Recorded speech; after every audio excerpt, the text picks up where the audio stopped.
একটু বেশি গরম পড়লেই আমরা হাঁস-ফাঁস করে গরমে থাকতে পারি না। কিন্তু আমাদের মা এই গরমে সকাল দুপুর রাত আগুনের সামনে দাঁড়িয়ে আমাদের জন্য রান্না করে।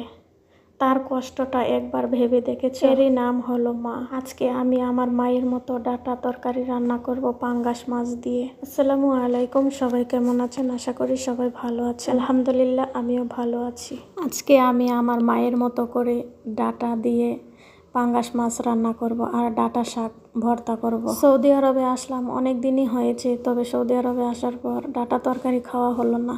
তারপর বাজারে যখন গেলাম হঠাৎ করে চোখে পড়লো একদম টাটকা ডাঁটা শাক উঠেছে।